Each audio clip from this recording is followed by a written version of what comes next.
네. 먼저 좀 방송이 겹쳐가지고 좀 늦어서 죄송합니다.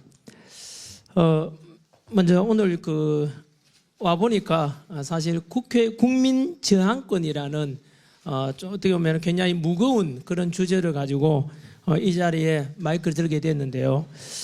저는 법 전문가가 아닙니다.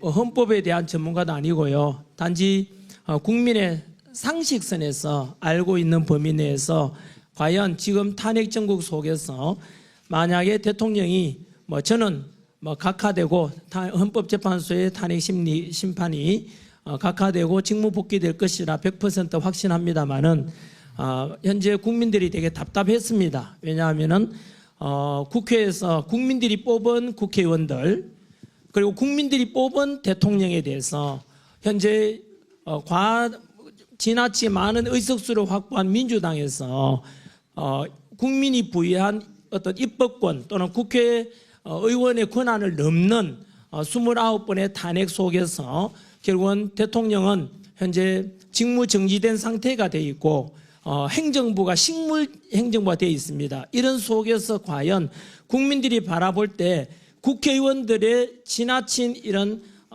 권력 행사가 과연 국민들이 부여한 국회의원들의 선을 넘는 건 아닌지, 너무나 국가가 지금 행정부가 마비된 상태에서 대통령도 없고 국무총리도 없고 국방부 장관도 없고 또 행안부 장관도 없고 이런 상황 속에서 전쟁이 나면 어떡하나. 그래서 이 시국에서 현재 국민들은 다 불안해하는 상태에서 국민들은 무엇을 할 수 있는가. 우리도 분명히 대한민국은 우리 국민이 주인이지 않습니까? 그런 속에서 다들 의구심을 품고 있고 다들 그래서 이런 주제가 국민 제한권에 대한 것 한 번쯤은 이슈가 되고 이렇게 해서 논의하는 것도 국민들의 알 권리 또는 국민들에게 궁금해하는 것에 대해서 또는 전문가분들이 해야 될 마땅한 역할이라고 저는 생각을 합니다. 그래서 오늘은 한 번 더 말씀드리지만 저는 법 전문가가 아닙니다. 국민 상식선에서 제가 알고 있는 상식선에서 말씀드리면 대한민국 헌법의 1조는 다 알다시피 대한민국 민주공화국이고 모든 주권은 국민에게 있고 권력은 국민으로부터 나온다. 이게 헌법 1조 내용입니다.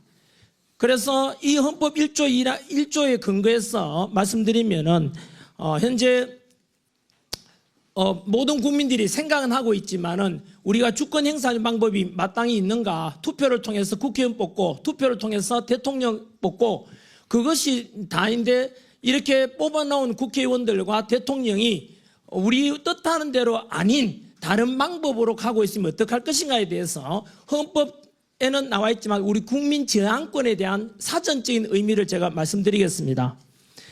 국민 저항권이라는 것은 바로 국민이 주권에 대해서 중대한 도전을 받고 그런 속에서 마지막 헌법 보호 수단이자 기본권 보장 최후의 수단으로서 국민의 권리, 자유를 지키기 위해서 실력으로 저항하는 것, 이게 바로 저항권에 대한 사전적인 의미입니다. 그러면은 현재 대한민국은 현재 헌법으로 현재 국가의 여러 시스템으로서는 도저히 해결할 수 없는 심각한 상황인가에 대해서 한 번쯤은 생각해 봐야 되지 않겠습니까? 국민 저항권을 과연 행사하는 것이 정당한가에 대한 그런 상황에 대한 판단이 돼야 되지 않겠습니까? 다들 아시다시피 지금 현재 대한민국 대통령은 현재 국회에서 탄핵 의결을 가결시켜서 헌법재판소에서 탄핵 심판을 지금 기다리고 있는 중입니다. 그리고 이 비상기업을 계기로 해서 일어난 이 현재 상황에 대해서 돌아보면은 왜 비상기업을 선포했는가 원인이기도 한데요. 국회 알다시피 다수 의석을 확보한 민주당에서는 무려 29번의 탄핵이 있었습니다. 그 29번의 탄핵을 알고 나면은 이거는 심각한 그냥 단순한 탄핵이 아닙니다. 심지어 감사원장을 탄핵했지 않습니까? 감사원장에 대한 탄핵 사유가 뭡니까? 바로 전 정부 문재인 정부 때 바로 우리 청와대 그 당시에 무슨 실장이었죠? 실장인데 정의용 실장에 대해서 안보실장이었죠. 그 중국에다가 우리나라 1급 군사 비밀인 사드 배치에 대한 정보를 중국에다가 넘겨준 것에 대한 의혹이 있어가지고 감사원에서 감찰을 하려고 하는데 그것을 막은 게 바로 민주당입니다. 그게 탄핵 사유입니다. 과연 이게 국민들에 하여금 민주당에 부여한 또는 입법부에 부여한 권한이 맞는지, 그로 인해서 감사원은 지금 중단되어 있는 상태 아닙니까? 두 번째, 바로 검사에 대한 탄핵입니다. 쉽게 말하면 이재명 범죄에 대해서 검사가 그 범죄 혐의를 수사하려고 하니까 검사를 탄핵시켰습니다. 이것은 국민들이 부여한 권한에 정면으로 위배될 겁니다. 어떻게 범죄자를 수사하고자 하는 검찰을 탄핵한다는 것은 도저히 있을 수 없습니다. 뿐만 아니고 법무부 장관에 대한 탄핵 사유는 바로 이재명을 째려봤다고 해서 탄핵시켰습니다. 이거는 초등학생이 들어도 웃을 만한 일이고 이거는 도저히 납득이 되지 않는 그런 탄핵 사유일 겁니다. 그로 인해서 행정부는 현재 국가 시스템이 마비되어 있다고 말해도 과언이 아닙니다. 덧붙여서 다들 아시다시피 대통령에 대한 예산, 바로 특활비에 대해서 80억 정도 되는 특활비를 민주당에서는 예산을 빵원으로 만들었습니다. 그 말은 결국은 대통령으로 하여금 직무를 그만하라는 뜻입니다. 이것은 국민이 뽑은 대통령이자 또 국민이 뽑은 행정부 수반에 대한 정면 도전이라고 봐야 됩니다. 쉽게 말하면 대통령 하지 말라는 뜻입니다. 이것을 바라보고 있는 국민들은 심정이 어떻겠습니까? 뿐만 아니고 비상기금 계기로 해서 대통령에 대한 탄핵 소추를 의결했지 않습니까? 그게 가장 큰 원인이 바로 내란 혐의고 비상기금은 곧 내란이다. 이렇게 등식을 성립시켜서 국민들에게 선동했지 않습니까? 하지만 비상기금은 내란이 아닙니다. 지금도 여전히 언론에서 민주당에서는 내란 수괴, 내란 우두머리라고 해서 윤석열 대통령에 대해서 덮어씌우고 있지만 그거 거짓말입니다. 왜냐하면 비상기금은 헌법 77조에 보장된 대통령의 고유 권한입니다. 그러면 과연 비상기금이 곧 내란이 되려면은 바로 내란이 될 수 있는 이유가 있어야 되지 않겠습니까? 그 이유로서 지금까지 우리한테 민주당이 우리가 또는 알고 있는 상황은 바로 대통령이 비상기금을 선포했고 국회의사당에서 의원들이 비상기금 해제를 못하도록 의정을 막았고 국헌을 문란시켰다라고 핑계를 그 이유를 댔지 않습니까? 그래서 내란이다라고 했지만 이미 드러났지 않습니까? 뭐냐면 바로 그 내란 그 혐의로 덮으시기 위해서 국회의원들이 비상기금 해지를 못하도록 의결을 못하도록 국회를 끌어내라라고 했다라고 했는데 그것이 조작됐다니 드러났지 않습니까? 바로 특전사령관 곽종건 특전사령관을 김병주 민주당 의원 그리고 부성찬 그리고 박범계 민주당 의원이 미리 불러가지고 리허설 됐다고 이미 다 정언이 나왔습니다. 그리고 곽종건 스스로 이미 음성 녹음도 이미 밝혀졌지 않습니까? 저쪽에서 자꾸 내란을 덮으시려고 한다. 어떡하겠냐 해서 결국은 회유됐다는 것이 지금 뭐 이미 우리 헌법재판소에서 심리 과정에도 드러난 겁니다. 제가 새로운 거 주장한다면 민주당이 저를 고발하겠지만 이미 드러난 거를 제가 한 번 더 확인해 드리는 겁니다. 그리고 대통령이 바로 명을 내렸다고 또 거짓말한 게 바로 체포 명단 파악했지 않습니까? 체포 명단. 그거 역시 국정원 차장 홍장원이 받았다는 그 메모도 바로 민주당의 박선원 의원에 의해서 그 감정평가 했는데 감정평가 아니고 뭐라 하죠? 자피평가. 그거 역시 마찬가지로 그 역시 조작됐다고 지금 드러나고 있지 않습니까? 앞으로 그런 수사가 진행돼야 되는 상황이면서 여하튼 그러면 대통령에 대해서 비상기금은 내란이라고 했지만 그 내란이 아니라는 게 드러난 겁니다. 그런데 이 사실을 민주당도 진작보다 알았습니다. 어떻게 알았냐면은 현직 대통령에 대한 탄핵 소추에 대한 이유는 두 가지밖에 없습니다. 외환 아니면 내란입니다. 그런데 내란 혐의가 아무래도 지금 드러났다시피 조작됐지 않습니까? 민주당에 의해서. 이거 엄청난 범죄입니다. 이거는 국헌문란입니다. 그런데 왜 그것을 알았기 때문에 외환을 처음에 덮으시려고 했던 거 기억나십니까? 비상기금 직후에 대통령에 대해 외환 덮으시려고 윤석열 대통령이 북한에다가 풍선을 보내든지 그다음 드론을 보내든지 해서 북한에다가 외부에서 환란을 일으키고자 했다라고 민주당이 주장했지 않습니까? 민주당 다 들었지 않습니까? 근데 왜 지금 조용하죠? 거짓말했다니 드러났지 않습니까? 외환죄 어쨌든 거짓말로 드러났죠? 내란 혐의도 지금 거짓말로 드러나고 있고 그것을 최단길의 주장뿐만 아니고 바로 지난주에 있었던 3월 7일 금요일 날 바로 현재 구치소에 구속되어 있던 윤석열 대통령에 대해서 바로 즉시 석방하라라는 서울중앙지법의 지기현 판사의 판결문에 보시면 뭐라고 나와 있는지 아십니까? 석방 사유. 민주당에서부터 거짓말하고 있죠. 뭐라고 했냐면은 그 석방 사유는 구속 기간에 대해서 날짜로 하느냐 시간으로 하느냐에 대해서 오차 때문에 단지 구속 사유가 없었을 뿐인데 그래서 곧 진행될 대통령의 헌법재판소의 탄핵 심판에 영향을 미치지 않는다라고 이야기했지만 그렇지 않습니다. 그 지기현 판사의 판결문에 보시면 대통령 석방에 대한 사유에 보시면 첫 번째가 말씀드린 대로 대통령 구속에 대한 시간에 대해서 날짜가 아니라 시간이었는데 그 오차도 있었고 두 번째 뭐 나왔는지 아십니까? 대통령에 대해서 체포와 구속을 주도하는 게 공수처입니다. 그 공수처에서 불법으로 수사했고 체포했고 구속했다라고 그게 나와 있습니다. 따라서 지기현 판사의 판결문에 의하면 대통령의 모든 체포와 구속도 결국은 불법이었다는 뜻입니다. 그리고 그 밑에 또 뭐 나오는지 아십니까? 세 번째 석방 사유에 보시면은 바로 내란죄에 대해서 불분명하다고 분명히 나와 있습니다. 따라서 당연히 곧 있게 될 헌법재판소의 재판관들 또한 그 형법의 내란죄에 관한 것은 분명히 영향을 받을 것입니다. 안 받을 수가 없습니다. 그래서 결국은 대통령 석방하라라는 명을 내렸는데요. 결론 돌아가 보면은 비상기업은 곧 내란이다. 내란 수익이라고 지금 여기에 계신 언론들도 똑같이 보도하고 있지 않습니까? 그게 내란이라 증거 어디 있습니까? 반박해 보시라고요. 없지 않습니까? 이미 내란의 죄를 덮으시고 아까 말씀드린 대로 그렇게 했지만은 민주당에서 곽종건 우리 특전사령관을 회유했는 것이 드러났지 않습니까? 그리고 홍장원의 메모 역시 마찬가지로 훼손되었다고 결국은 뭐 헌법재판소 심리관이 드러났지 않습니까? 결국은 대통령에 대해서는 이처럼 내란에 관한 것도 불분명합니다. 이것은 곧 있게 될 헌법재판소의 심리에도 분명히 저는 영향을 미칠 거라 보고요. 덧붙여서 제가 원래대로 돌아간다면 그러면 결국은 대통령은 비상기업은 대통령의 고유 권한이었고 왜냐하면 행정부를 마비시키고자 했던 29번의 탄핵과 일방지 예산 삭감으로 인해서 행정부는 더 이상 대통령이 할 수가 없습니다. 법적인 한도 내에서는.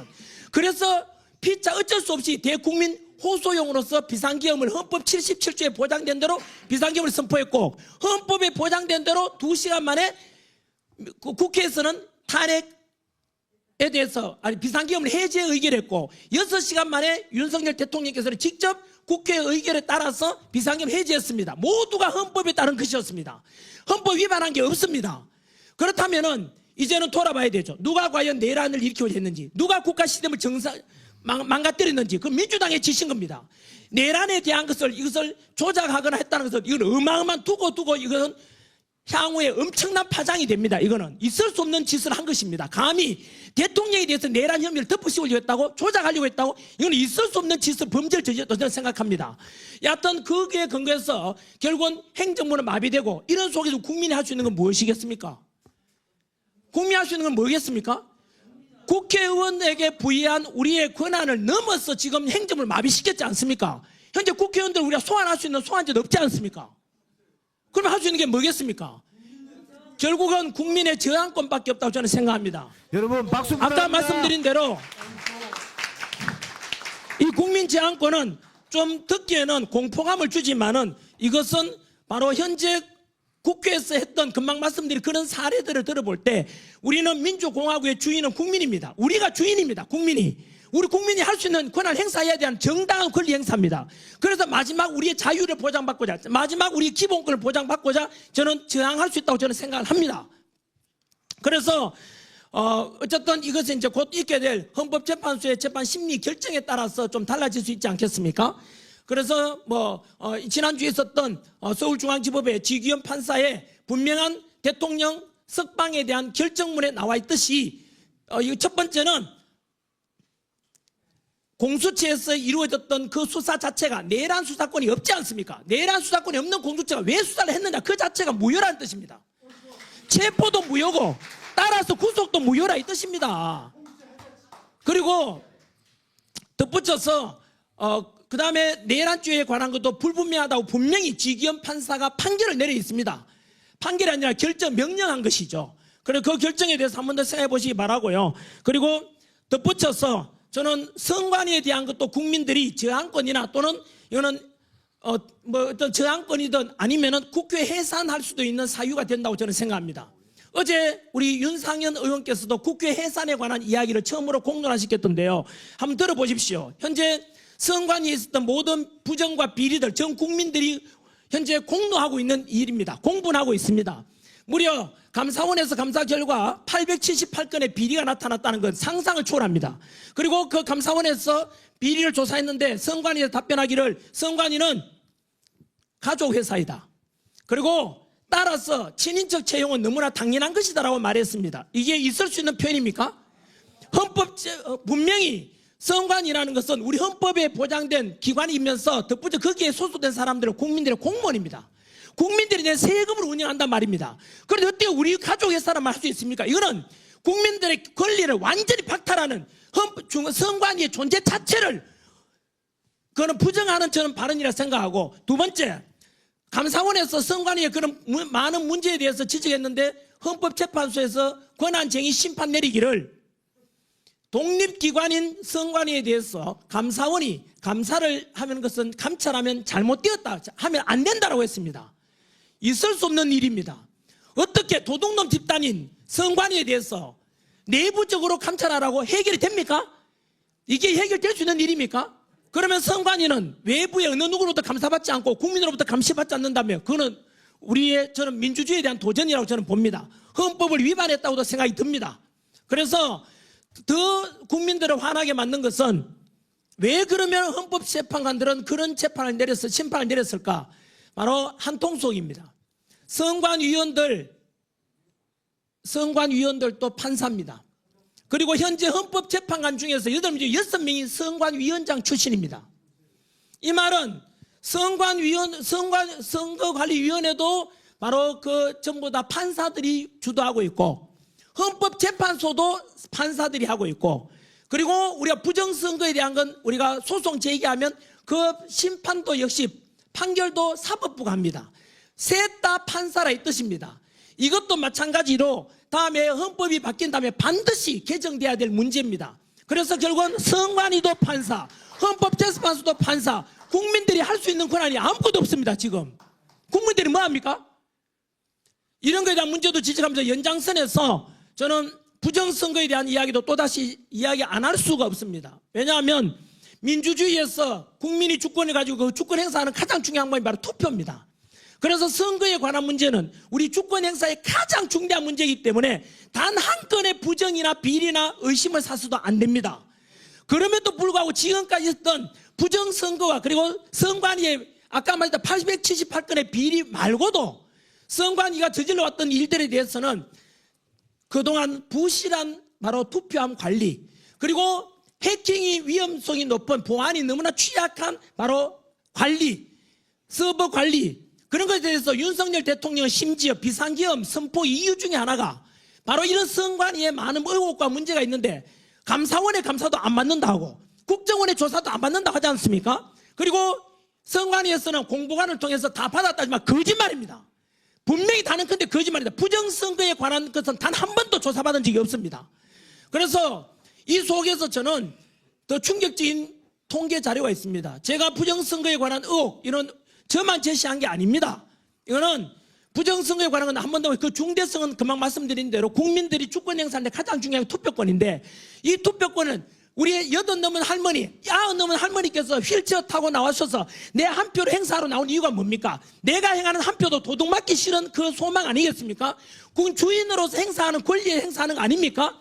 그것이 절대 훼손돼서 안 될 것입니다. 하지만 그동안 우리 선관위에다가 부정선거에 대한 것을 170여 건 부정선거 의혹에 대해서 우리가 소송을 제기했었고 그중에 150건이 전부 다 패소했습니다.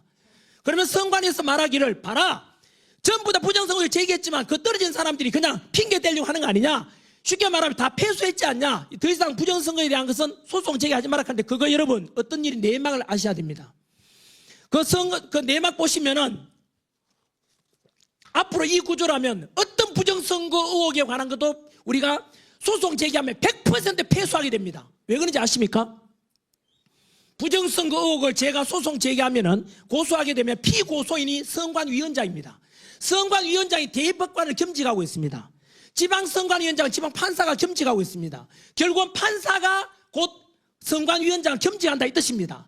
쉽게 말하면 판사는 중간에서 심판을 제대로 판결해 줘야 될 건데 선관위와 한 통속이다 이 뜻입니다. 여러분 제대로 재판이 되겠습니까? 그동안 부정선거 의혹 제기해서 패소했는 사람들 이야기 한번 들어보십시오. 이미 유튜브라는 이런 새로운 미디어를 통해서 드러난 게 너무 많습니다. 저는 오늘 첫 번째 제기하고 싶은 것은 부정선거 이야기만 하면 음모론이라 하죠. 음모론이라 말하는 사람은 무지해서 그렇습니다. 저도 원래도 그랬습니다. 저도 원래는 음모론 아닌가? 아까 말씀드린 대로 부정선거 의혹 제기하게 되면은 야 그건 선거에 제가 핑계 대려고 하는 거 아니냐, 면피용 아니냐라고 했지만 실제로 그렇지 않습니다. 너무나 많은 부정선거에 대한 의혹에 관한 것도 너무 많고 그것에 대해서 저는 공론화시켜서 두 번째 서버 관리 너무나 부실합니다. 그리고 세 번째 사전 투표에 관한 게 너무 깜깜입니다. 예를 들어 보십시오. 전환길이가 부정선거 의혹이 있다. 우리 대한민국도 대만처럼 수개표하고 수작업으로 투표하고 수개표하고 수작업으로 집계하자 그랬지 않습니까? 그런데 언론에서는 제 말을 잘라가지고 야 대한민국에 전부 다 수개표하고 다 하는데 왜 그러냐, 전자개표 하지 않는데? 라고 하더라고요. 여러분 거짓말입니다. 여러분 우리나라에 선거는 크게 투표 세 종류가 있습니다. 당일 선거 때는 크다란 강당 같은 데 모여가 개표 같이 하지 않습니까? 수작업합니다.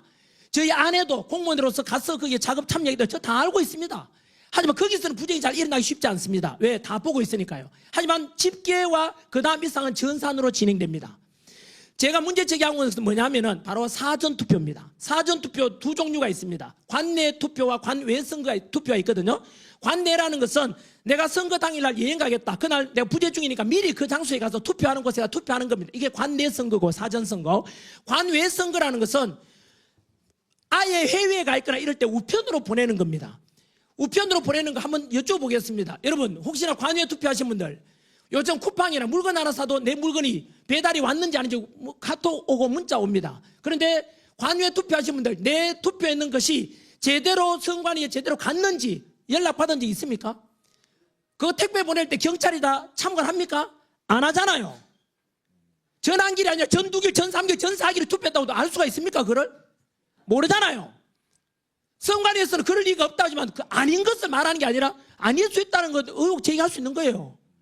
거기다가 사전투표 이것에 대해서 아마 저는 이거는 제 이야기 아닙니다. 저는 이영돈 PD라고 KBS PD 하신 분이 최근에 유튜브 올린 거에 의하면 22대 총선입니다. 불과 작년입니다. 작년 있는 투표에서 무려 사전 투표와 그래서 당일 투표가 있는데 당일 투표에서는 당선되었는데 사전 투표 때문에 떨어진 사람이 50명. 거꾸로 말하면 당일 투표에서 지고 사전 투표에서 이겨가지고 당선된 사람이 무려 50명이나 됩니다. 그러면 사전 투표에 대해서는 한 번 더 말씀드리겠습니다. 관내를 하든 관외를 하든 간에 당신들이 참관인 속에서 전부 다 참관하면서 확인했습니까? 당일 투표는 화면에 나오지 않습니까? 강당에서 모여서 하니까. 하지만 사전 투표에 대해서는 깜깜이 아닙니까? 자신 있게 나는 다 확인했다 말할 수 있는 사람 있습니까? 선관위 직원들도 그렇지 못할 겁니다. 그래서 심지어 50명이나 이렇게 사전 투표와 사후 투표를 통해서 당일 투표를 통해서 당락이 바뀌는 것에 대해서 투명성 있게 가야 되지 않습니까? 그래서 저는 이 문제는 만약에 저는 확인한다 또는 확실하다고 말은 하지 않겠습니다. 부디 이영돈 PD가 올렸던 그것을 보게 되면 우리나라 통계학의 굉장히 권위자입니다. 서울대학교 박성년 교수님이 통계학 그쪽이 굉장히 권위자인데 그분이 말씀하시기를 사전 투표에서 득표수 전산화된 걸 보는데 이것은 신이 개입하지 않으면 나올 수 없는 통계라고 말했습니다. 한 번 더 말씀드릴게요. 사전 투표에 대해서 득표수 통계 자료를 보니까 신이 개입하지 않으면 이루어질 수 없는 통계 자료가 나왔다고 말했습니다. 이거는 통계학 전문 교수님의 표현입니다. 단순히 우리가 음모론이라 하는 사람들 그걸 끝까지 주장하는 사람은 무식하거나 덮고자 하는 사람일 겁니다. 저는 단호히 말씀드립니다. 그래서 저는 이 부정선거에 관한 것은 어제 윤상현 의원께서 우리가 국회 해산해야 된다는 그런 말씀 하시던데 저 역시 마찬가지 이것이 사실이라면 이거는 국회 해산의 사유도 된다고 생각합니다. 박수 한번 주세요. 박수 한번 주세요. 정리하겠습니다. 선관위에 대해서 부정선거에 관해서 많은 언론들 보고 계십니다만은 저는 분명히 제안했습니다. 현재 우리나라는 선관위, 보시다시피 선관위 누가 믿습니까 지금? 깜깜이로서 자기 가족의 가족 등여와 이게 말이 됩니까 이게? 감사도 받지 하지 않습니까? 이런 선관위가 하는 일들에 대해서 우리가 신뢰할 수 있습니까? 없지 않습니까? 그리고 전환길이가 선관위를 비판했습니다. 전환길이가 선관위 비판했는데 민주당이 전환길을 고발했습니다. 민주당이 답변하셔야죠. 전환길이가 민주당 비판하는 게 아니라 선관위 비판했는데 왜 민주당이 저를 고발합니까? 이유를 말해야죠. 공범이란 뜻이지 않습니까? 덧붙여서 국민의힘에서 사전선거 없애자, 우리 다시 선거에 대해서 우리 선거제도에도 개선하자라고 법률안을 제시했는데 민주당 답변하셔야죠. 이대로 듣고 갈 것입니까? 여러분, 이거는 국민이든 선관위 직원이든 여당이든 야당이든 향후 우리가 공정한 투표를 위해서는 어느 누구를 막론하고 우리가 문제 있으면 부실하면 안 되지 않습니까? 다음에 대선하든 총선하든 지방선거를 하든 간에 다 공개적으로 하고 보다 신뢰 있는 선거제도를 개선해야 되지 않습니까? 이걸 듣고 가자 한다면 그 듣고 하자는 그 당은 그 사람은 범인입니다. 부정선거 저지르겠다는 뜻이지 않습니까? 이렇게 부실 의혹이 많은데 왜 개선하지 않습니까? 저는 제가 생각하는 대안은 이렇습니다. 처음에 이미 2달 전에 제가 제안한 것처럼 대만식 선거를 제안합니다. 대만은 전 세계 IT 강국이자 반도체 수출 1등 국가지만 절대 전산하지 않습니다. 초등학교 반장 선거 하듯이 그 자리에서 투표하고 투표함 이동 없이 그 자리에서 개표하고 참관인 보는 데서 그 자리에서 투표함 이동 없이 집계까지 다 합니다. 왜 투표함 이동하지 않겠습니까? 혹시라도 있을 수 있는 부정의혹을 사전에 방지하고 두 번째 왜 전산을 안 하겠습니까? 못하는 게 아닌 게 안 하지 않습니까? 왜 안 하겠습니까? 전산하는 것은 중간에 아까 박성현 교수가 이야기한 것처럼 통계상에 누군가가 해킹을 통해서 의도적으로 조작할 가능성이 있기 때문에 절대로 사전에 그런 부정의 가능성을 없애고 차단하기 위함 아니겠습니까? 대만처럼 불과 우리 보름 전에 독일도 역시 수작업을 합니다. 독일의 유권자가 5,300만 가까이 돼 5천만이 넘는데 그거 수작업으로 개표하는데 8시간 만에 다 했답니다. 여러분 독일도 역시 선진국인데 왜 그만 전산화하지 않겠습니까? 바로 이겁니다. 민주주의의 근간은 선거고 그 주권 행사는 가장 중요한 말이 바로 투표 선거인데 그 선거만큼은 가장 공정하고 가장 국민들의 설득력 있는 쪽으로 가야 되지 않습니까?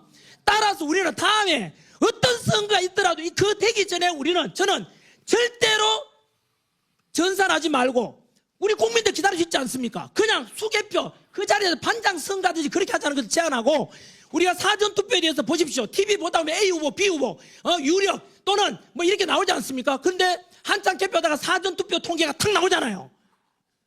그 사전투표 통계 자료 본 사람 있습니까? 모르잖아요. 그냥 TV에 나오는 걸 받아들이잖아요. 그래서 아까 이영돈 PD가 지적한 대로 이거는 어마어마한 사건입니다. 그분이 단순히 우기는 게 아니라 통계 자료를 가지고 밝히고 있습니다. 통계를 해보니까 당일 투표에서 떨어졌던 사람이 사전 투표를 통해서 합산해보니까 당선으로 바뀐 사람이 50명이라 돼요. 50명. 이런 거에 대해서 언제까지 우리가 음모론이라고 언제까지 부정할 것입니까? 저는 한 번 더 말씀드립니다. 여당이든 야당이든 국민이든 선관위 직원든 간에 이제부터는 우리 대한민국 선거제도를 바꿔가야 되지 않겠습니까, 여러분? 여기에 누가 반발하겠습니까, 여러분? 반대하는 사람이다. 그래서 저는 반국가적인 사람이라고 저는 생각합니다. 왜 부정선거 의혹 이렇게 많은데 불구하고 왜 개설 안 하려고 하는지 저는 이해가 되지 않습니다. 저는 대만식 이런 오직 투표만큼만은 그래서 80 넘은 할머니께서 100세 넘은 할머니께서 휠체어 나와서 그 한 표 행사하는 것을 절대로 도둑맞지 않도록 해야 될 겁니다. 경기도 파주 지역에 진동면이가 어떤 면에 있어 검색하면 나옵니다. 파주에서 21대 총선에서 거기에서 유권자 수보다 득표수가 더 많이 나온 사람도 있습니다. 여러분 이게 뭔지 아십니까? 옛날 3.15 부정선거하고 비슷합니다. 유권자 수보다 득표수가 더 많고 100세 이번 넘은 사람이 그렇게 많이 나왔습니다. 왜 우리가 묵인합니까?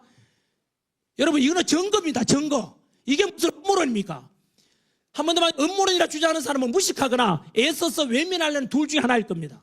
저는 국민들이 다 알기를 바랍니다. 저는 진실을 알리고 싶습니다.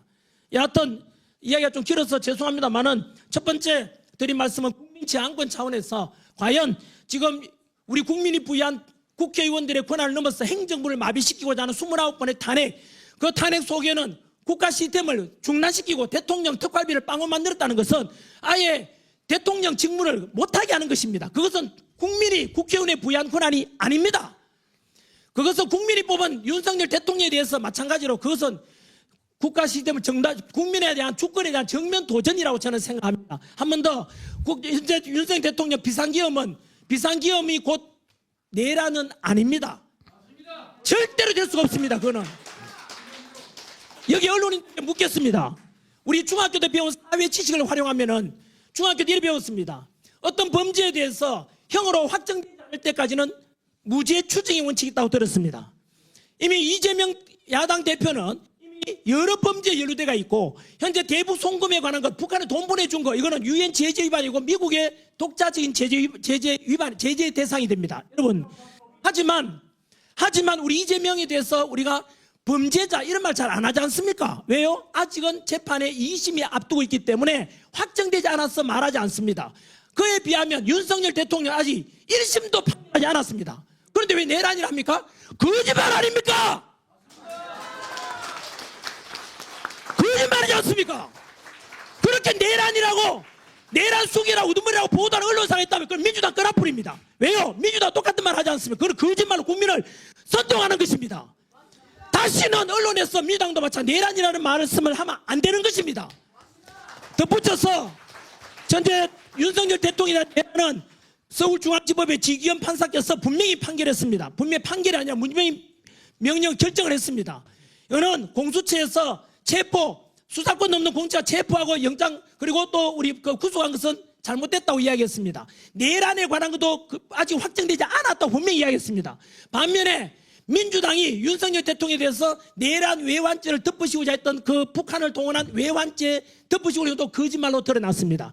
또한 내란죄 덮으시고자 하는 것도 아까 말씀드린 대로 민주당 의원들이 곽종건 특전사령관을 이렇게 회유해가지고 역시 말에 이거 조작될 가능성이 크다고 이미 헌법재판소에서 심리 과정에서 나왔고 또 홍장원 국정원 차장이 메모했는 것도 마찬가지로 박선은의 국회의원 민주당 박선은 의원하고 필적이 비슷하다는 이야기도 이미 많이 나왔습니다. 이런 속에서 윤석열 대통령에 대해서 외란죄 덮으시고는 것도 거짓으로 끝났고 내란죄 덮으시고도 역시 지금 허구가 드러나고 있는 것입니다. 모든 국민들은 알아가고 있습니다. 이 속에서 정리드리면은 과연 이런 속에서 우리가 국회를 국민 입장에서 우리 주권을 가지고 있는 국민인데 국회의원들이 이렇게 마구잡이로 탄핵하고 그것도 국민 세금을 하지 않습니까? 이런 것을 과연 국민들이 허용을 해야 될지에 대해서 저항권에 대해서 한번 좀 논의해야 한다고 생각하고 끝으로 선관위에 수많은 부정과 비리가 있고 그리고 바로 통합선거임명부도 오픈하자 해도 안 하지 않습니까? 서버도 오픈 안 하지 않습니까?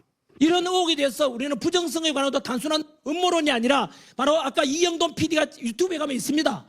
통계 자료를 가지고 밝히고 있습니다. 서울대학교 박성현 교수의 통계에 근거하면은 사전 투표에 대해서 통계가 이렇게 나올 가능성은 신의 개입이 있어야만 나올 수 있다고 이야기했습니다. 그런 속에서 우리가 그렇게 해서 만약에 그 이영돈 PD 통계에 의하면은 떨어질 뻔했던 국회의원이 사전 투표에서 많은 표를 얻어가지고 50명이 당선됐을 수 있다. 쉽게 말하면 50명의 당락이 바뀔 수 있다. 이런 주장이 있습니다. 국민들이 알고 난 뒤에 판단했으면 좋겠습니다. 그것이 만약에 사실로 드러난다면 22대 총선은 무효가 됩니다. 무효가 되기 때문에 조기 총선을 해야 된다 이 뜻입니다. 이거는 국민들이 알아야 된다고 저는 생각해서 강력히 주장합니다. 저는 이상으로서 이거는 제가 법 전문가도 아니고 국민의 상식선에서 말씀드렸습니다. 혹시나 표현이 좀 과격하거나 또는 비법적인 이런 표현이 있더라도 양해 좀 해주시기 바랍니다. 감사합니다.